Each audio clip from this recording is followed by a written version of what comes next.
Exodus chapter 21. Now these are the rules that you shall set before them. When you buy a Hebrew slave, he shall serve 6 years, and in the seventh he shall go out free for nothing. If he comes in single, he shall go out single. If he comes in married, then his wife shall go out with him.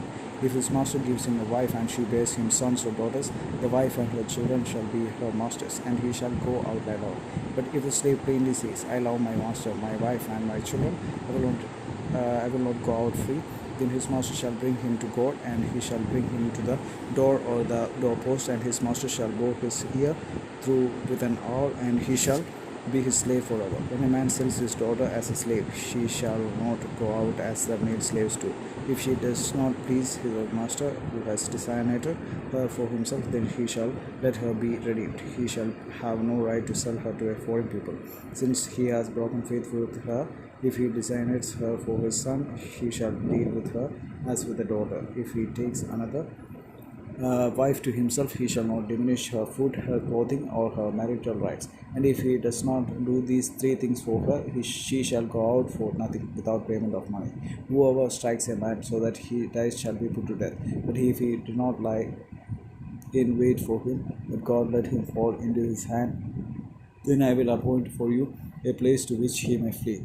But if a man wilfully attacks another to kill him by cunning, you shall take him from my altar that he may die.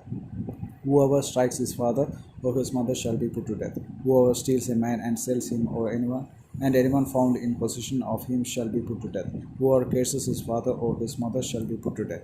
When men quarrel and one strikes the other with a stone or with his fist, and the man does not die but takes his bread, then if the man rises again and walks outdoors with his staff, he who struck him shall be clear. Only he shall pay for the loss of his time, and shall have him thoroughly healed. When a man strikes his slave, male or female, with a rod, and the slave dies under his hand, he shall be avenged. But if the slave survives a day or two, he is not to be avenged, for the slave is his money.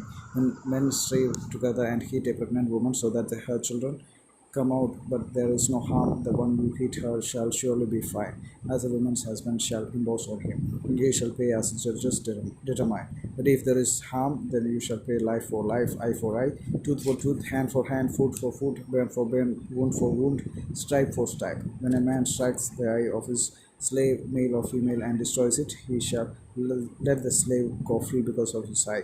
If he knocks out the tooth of his slave, male or female, he shall let the slave go free because of his tooth. When an ox gores a man or a woman to death, the ox shall be stoned, and its flesh shall not be eaten, but the owner of the ox shall not be liable. But if the ox has been accustomed to gore in the past, and its owner has been warned but has not kept it in, and it kills a man or a woman, the ox shall be stoned, and its owner also shall be put to death. If a ransom is imposed on him, then he shall give for the redemption of his life whatever is imposed on him. If it gores a man's son or daughter, he shall be dealt with according to this same rule. If the ox gores a slave, male or female, the owner shall give to their master 30 shekels of silver, and the ox shall be stoned. When a man opens a pit, or when a man digs a pit and does not cover it, and an ox or a donkey falls into it, the owner of the pit shall make restoration. He shall give money to its owner, and the dead beast shall be his. When one man's ox butts another's so that it dies, then they shall sell the live ox and share its price, and the dead beast also they shall share. Or if it is known that the ox has been accustomed to gore in the past, and its owner has not kept it in, he shall repay ox for ox, and the dead beast shall be his. Amen.